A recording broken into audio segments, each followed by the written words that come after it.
So Trump gave this really quite bizarre and unhinged press conference. And if you think that's a little harsh, this video is going to be interspersed with this report from Fox News, one of those news organizations that President Trump deems to be on his side. It just, I pick a headline from today. I can't even pick a place to start. I mean, let's just scratch the surface on this one. I'm here today to update the American people on the incredible progress that has been made in the last 4 weeks since my inauguration. We have made incredible progress. Yep, this is going to be how you manage to get the shortest serving national security advisor in history, isn't it? I don't think there's ever been a president elected who in this short period of time has done what we've done. So let's take a look at Trump's press conference. And I want to stress that all the repetition here is his own. Is such hatred. The tone, Jim, if you look, the hatred, that is a constant hit. The panel is almost exclusive anti-Trump, always exclusive anti-Trump. The good news is he doesn't have good ratings, and the hatred and venom coming from his mouth, the hatred coming from, it's story after story after story is bad. I won. Tomorrow they will say, Donald Trump rants and raves at the press. I'm not ranting and raving. I'm just telling you, you're dishonest people. But tomorrow the headlines are going to be, Donald Trump rants and raves. I'm not ranting and raving. Go ahead. I'm not ranting and raving. I love this. I'm having a good time doing it. Yeah, when you have to say, I'm not ranting and raving 3 times, you might be ranting and raving. It's crazy what we're watching every day. Yeah. It's absolutely crazy. He keeps repeating ridiculous throwaway lines that are not true at all. I think the media is the opposition party in many ways. This morning, because many of our nation's reporters and folks will not tell you the truth and will not treat the wonderful people of our country with the respect that they deserve. When he's caught out with a falsehood, once again repeating that he had the highest electoral count, which he didn't since Ronald Reagan, and the reporter calls him out on it, and he's called out again on it. He says, "Well, those are numbers that somebody gave me." Because people came out and voted like they've never seen before. I guess it was the biggest electoral college win since Ronald Reagan. Electoral votes. In fact, President Obama got 365 in 2008. Well, I'm talking about Republican. The President Obama 332, yeah. And George H.W. Bush 426 when he won as president. Yep, that would be the dishonest media burning you with the facts. So why should Americans trust you? Well, no, I was given that information. I was just given. We had a very, very big margin. I guess my question is, why should Americans trust you when you accuse the information they receive of being fake when you're providing information that's Well, I don't know. I was given that information. The press has become so dishonest that if we don't talk about it, we are doing a tremendous disservice to the American people. Tremendous disservice. We have to talk about it to find out what's going on, because the press honestly is out of control. The level of dishonesty is out. And when he won't answer a question as simple as, the Russians are interfering in our election, this is a demonstrable true thing, your people were on the phone with the Russians, did you talk about the interference at all? And we can't get a straight answer on that. That's bothersome. President Trump, since you brought up Russia, I'm looking for some clarification here. During your campaign, did anyone from your team communicate with members of the Russian government or Russian intelligence? And if so, what were the nature of those conversations? Yeah. Well, the failing New York Times wrote a big, long front page story yesterday. The failing New York Times. Well, let's just take a look on the internet and see if we can see how badly the New York Times is failing. Yeah, I think we might be able to put this into the same category as Trump's "I had the biggest election win since Reagan" category. You know, the alternative facts. Sean Spicer, our press secretary, gave alternative facts to that. But the point remains. Wait a minute. Alternative facts? The one thing he got right was Zeke Miller. 4 of the 5 facts he uttered were just not true. Look, alternative facts are not facts. They're falsehoods. The dishonesty, the total deceit and deception makes them certainly partially the opposition party, absolutely. I'm really not a bad person, by the way. No, but the tone is such, I do get good ratings, you have to admit that. The tone is such hatred. No, Trump, you don't have good ratings. In fact, you have the worst ratings. Now, you might get good ratings as a TV personality, but as a president, you're finishing absolutely last. Bottom of the pile. Total loser. I mean, it's almost like that you were the president who, whilst actually managing to win the Electoral College, had the biggest loss of the popular vote in history, almost 4 times larger than the next person who managed to win the election but lose the popular vote. And man, is Trump in just complete denial about this. I mean, most people, when they win the Electoral College but lose the popular vote, they accept it and get on with it. Not Trump. He is obsessed that he must have won the popular vote as well. But even if he had, it wouldn't have made that much difference, because it's what, like 46-48 or something. And even now, when he's at record level unpopularity, so early into his presidency, he's still in denial about this, claiming that, he's going to have investigations into this which will cost millions of dollars. And we all know they're going to show that there is no significant voter fraud, all purely for Trump's ego, because he was too thin-skinned to actually just accept the fact that he lost the popular vote. And of course, while we're on Trump blowing public money like candy, he spent as much on travel in 1 month as Obama did in an entire year. But Trump is almost surreally thin-skinned about having to be the most popular. I mean, you remember that thing about the inaugural crowd sizes. Choosing to send the press secretary out into the briefing room, summoning reporters to talk about the inaugural crowd size. Does that send a message to the American people that that's more important than some of the very pressing issues? Part of my whole victory, part of that is when they try and demean me unfairly, because we had a massive crowd of people. We had a crowd. I looked over that sea of people. When I looked at the numbers that happened to come in from all of the various sources, we had the biggest audience in the history of inaugural speeches. Yes, of course, Trump. And you had the biggest electoral college win since Ronald Reagan, and the New York Times is failing.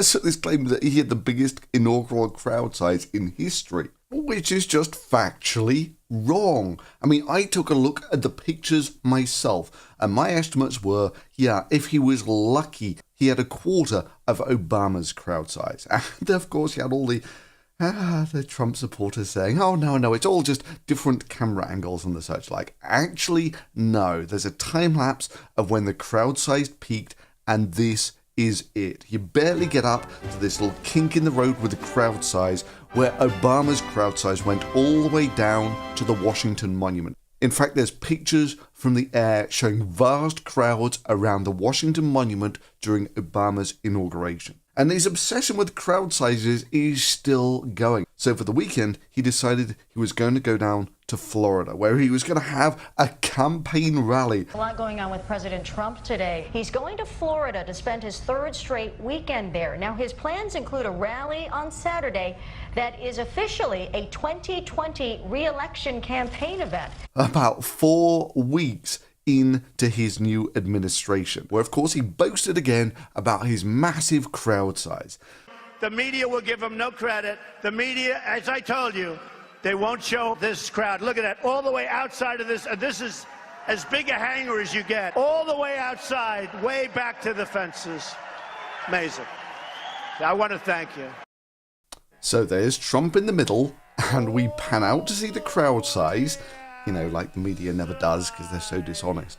And my guess is about 2,000 people, if you're lucky. Maybe. And that's the same sort of crowd estimate I did for the Reason rally, where it does look packed. Sure, it doesn't quite cut the mustard when you're comparing it to a 30,000-seater stadium, but whatever. Let's do the same thing again. Let's colour in areas of about 10 people, meaning that the total of all the coloured areas is about 100 people. Which again puts the estimate that there's maybe 1,000 people down each side of the reflecting pool as being pretty bloody generous. Maybe, just maybe, Cara, you ought to amend this from tens of thousands to, I don't know, maybe something a little more like this. There's nothing wrong with it. There are dozens of us. Dozens! I don't know. You give me a crowd estimate size on this. I mean, my reckoning is a couple of thousand-ish. Trump's estimate, 15,000, with an additional 12,000 who couldn't get in. So let's just compare that crowd size, which he thinks is 15,000, to a 30,000-seater stadium. Yeah, I think you might be being a little bit on the optimistic side with your crowd estimates there, Donald. And that's using the best wide-angle shot that you could get to make the crowd size seem bigger than it was. Look, let's do a little estimation with Trump's exact photo. That box there contains about 30 people. That's what I counted. So that means that this many boxes contains about 300 people, which means that maybe there are 7 times that many people in the crowd, which is about 2,000.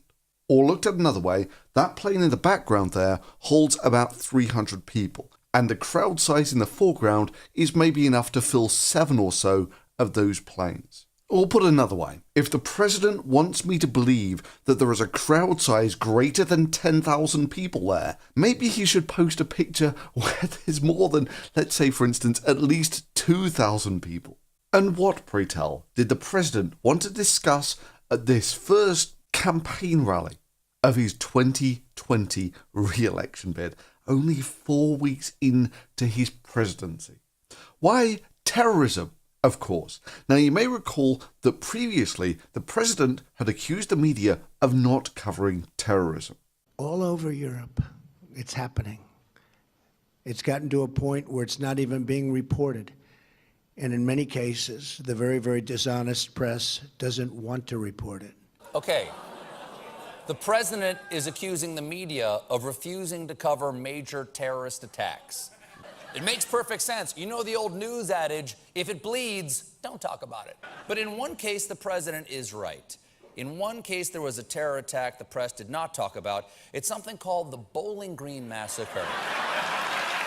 2 Iraqis came here to this country, were radicalized, and they were the masterminds behind the Bowling Green Massacre. I mean, most people don't know that because it didn't get covered. Yes, it didn't get covered on the flimsy excuse that there was no Bowling Green Massacre. Now Trump, not wanting to leave his spokeswoman high and dry, decided that he needed to also create a terrorist attack that the media just didn't cover. And he did it in his first campaign rally for the 2020 election. You look at what's happening in Germany. You look at what's happening last night in Sweden. Sweden. Who would believe this? Sweden. Yes, Sweden. Who can believe Sweden? What happened in Sweden last night? Where absolutely nothing happened. And for some reason, the dishonest media just isn't covering this. That's unless, of course, you're one of the thousands of Trump supporters who think that this video here shows that Sweden is like a war zone, rather than that was people setting off fireworks in the street at New Year. But for the feelings over Facts Brigade, it probably won't make any difference.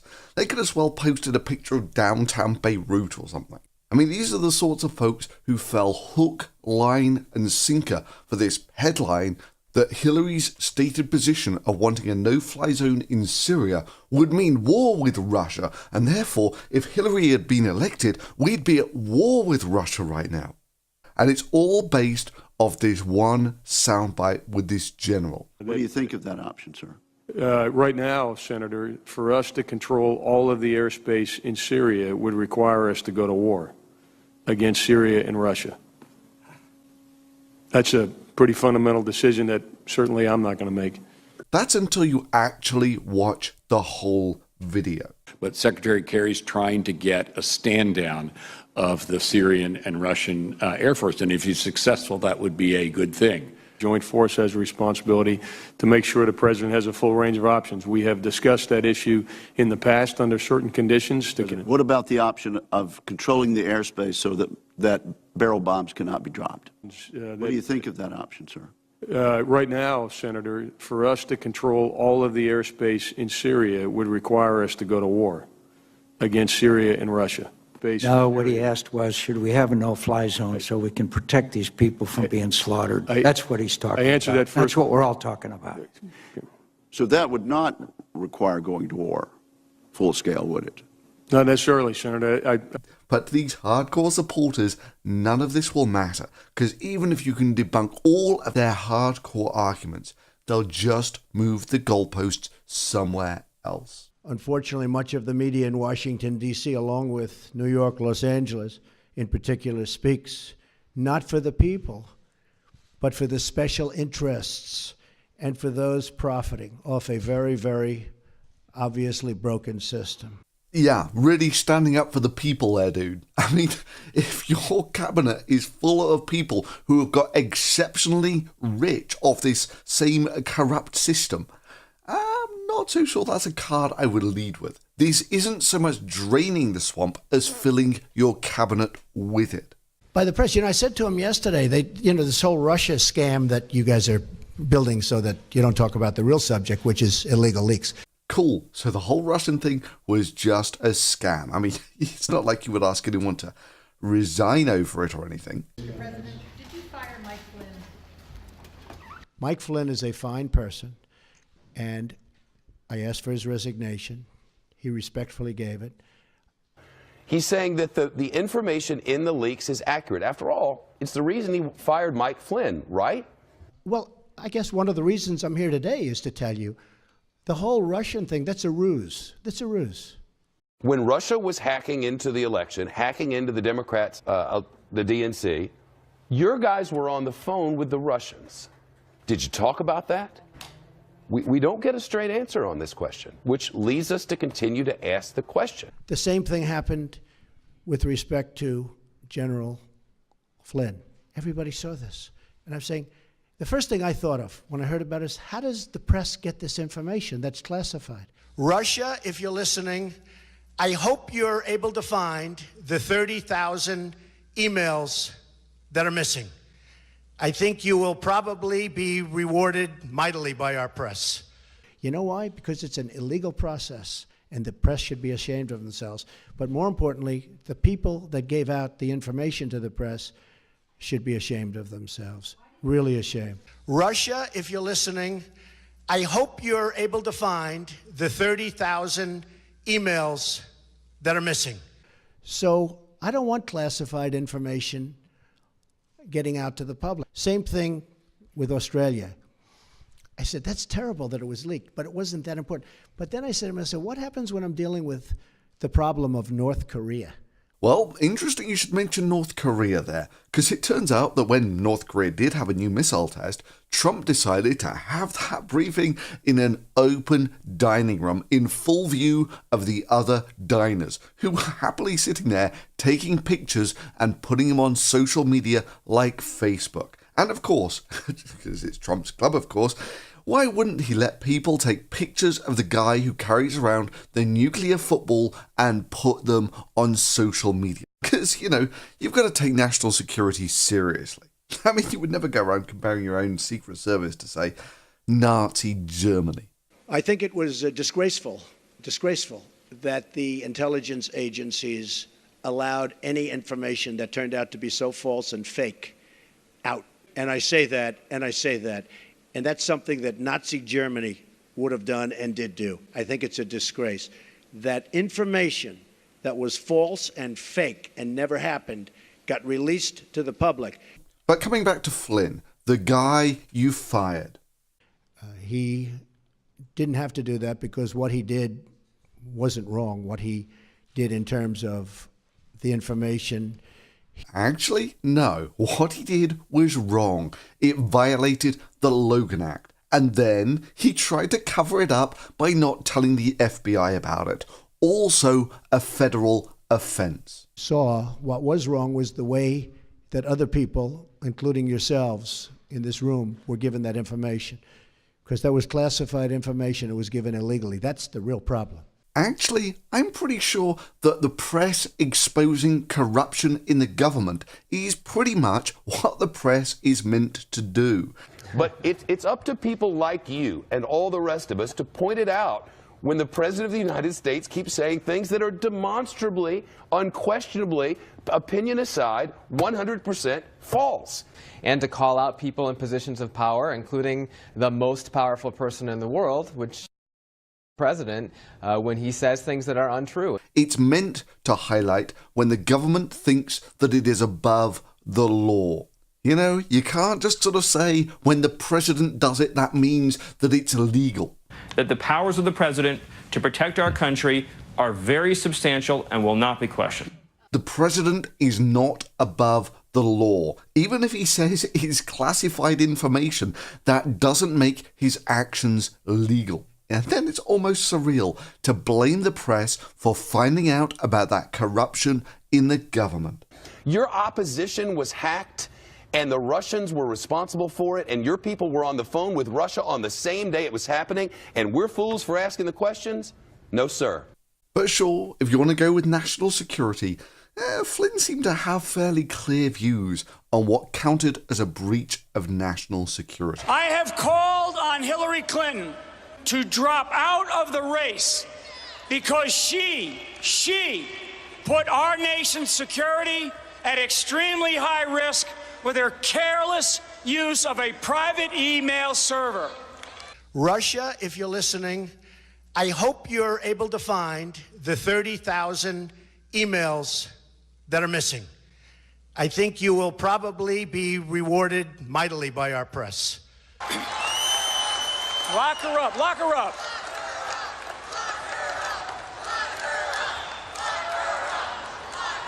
You guys are good. You too, Flynn, especially seeing as lying to the FBI is a federal offense. If I, a guy who knows this business, if I did a tenth of what she did, I would be in jail today. Yeah, great words of advice there coming from the guy who had the shortest tenure as the National Security Advisor in history.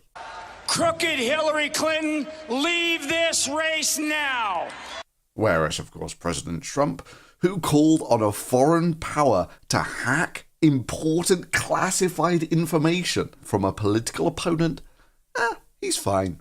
Russia, if you're listening, I hope you're able to find the 30,000 emails that are missing. I mean, those who remember the election campaign may remember that Trump was quite clear that if he got elected as president, he would appoint a special prosecutor. That's how certain he was that Hillary had broken the law. Collusion and corruption of the highest order, and is one more reason why I ask my Attorney General, I will ask, to appoint a special prosecutor. Which, of course, got the adulation of the crowd and was one of the first promises that was forgotten when he actually got elected. One promise after another, after years of politicians lying to you to get elected.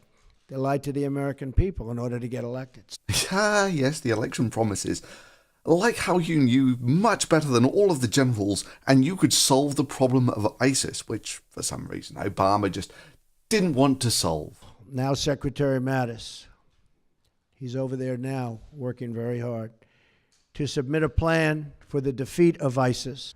They said, Mr. Trump, we really think it's appropriate. And I did too, because I was getting killed in the press saying I know more about ISIS than the generals do, believe me. Do you still feel like you know more about ISIS than the generals? Well, they don't know much because they're not winning. That I can tell you. Now, I think they're not winning for a different reason. I think Obama's hurting them. It's all being run from the White House. I've spoken to certain generals. I'll keep it quiet as to who, but highly respected people. They say we could knock them out fast. In office now generals or retired generals? And they said, both of them said the same thing. If we had the leadership, meaning the go-ahead, you could knock them out fast. For some reason, Obama's not doing that. One promise after another, after years of politicians lying to you to get elected. They lied to the American people in order to get elected. Yes, whilst, of course, under the leadership of Trump, we can expect swift victories against ISIS. Apart from his first military adventure. My understanding of the parameters of the raid were that they wanted to capture individuals. And obviously they didn't want to kill children or women. When you lose a $75 million airplane, and more importantly, American life is lost and wounded, I don't believe that you can call it a success. Yep, that's the Republican John McCain, who served as a fighter pilot for his country, whilst Donald Trump got 5 deferments for serving his country, including 1 for bone spurs. Trump, starting his real estate career, got a medical deferment because of a bone spur in his foot. Numerous deferments because of college, and I had a foot thing, and I had deferment for that. Despite the fact Trump had been active in various sports, including basketball and baseball. So, Trump, when are you going to show us that you know better than the generals? This administration is running like a fine-tuned machine. And the other thing, chaos. There's zero chaos. We are running, this is a fine-tuned machine. Yes, a finely run machine. One which President Reagan thought was exceptional. One which he described as that shining beacon on the hill. And one you seem to be keen to drag down and hold on a moral par with Russia. Putin's a killer. A lot of killers. We got a lot of killers. Why, you think our country's so innocent? You think our country's so innocent? Yep, he wants to morally compare America to the standard of Russia, a system where political opponents and the press can actually be killed or imprisoned simply for criticizing the government. I don't know of any government leaders that are killers in America. I will tell you, I have spoken to others in intelligence, and they are big believers in, as an example, waterboarding. It's annoying to me now to read every time it's discussed in the press or in Congress that it simulates the feeling of drowning. It doesn't simulate the feeling of drowning. You are being drowned slowly.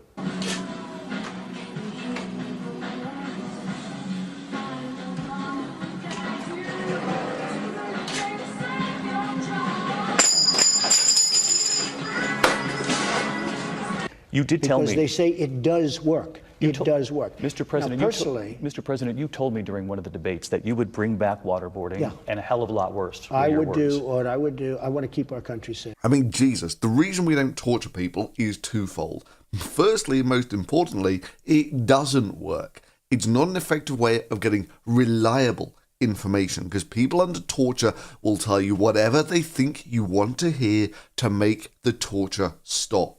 Secondly, it's inhumane. I mean, John McCain here, he was actually captured and tortured by the Vietnamese. And would you believe it? He's actually got pretty strong opinions about this. And then lastly, of course, if you're going to say, yeah, we're going to torture people, what moral grounds do you have for asking enemy forces not to torture your soldiers if they're captured? By this action, you lose the right to protest when American soldiers are tortured. Look, you've just got to accept at this point that the president is not a smart man. He doesn't have a detailed knowledge of any of this, which is why when he's asked questions about, general policy, strategy, how do you intend to broadly achieve these goals, not the details of the timetable, just generally how you intend to achieve goals, he gives complete non-answers. He dodges the question. I don't want to be one of these guys that say, yes, here's what we're going to do. I don't have to do that. I don't have to tell you what I'm going to do in North Korea. Wait a minute. I don't have to tell you what I'm going to do in North Korea. Dude, it's called having a foreign policy. It's actually quite common for countries to have a foreign policy. And I don't have to tell you what I'm going to do with Iran. You know why? Because they shouldn't know. And eventually you guys are going to get tired of asking that question. And that's why the president is at his best on the campaign trail, reading stuff off his auto cue about America is bad and it needs good things to happen to it, and he knows terrific people who will make it happen. There is no detail to any of this. You have a game show host for a president. 2017 was the year that a reality game show and the presidency became indistinguishable. And I tried my best before the election to highlight that.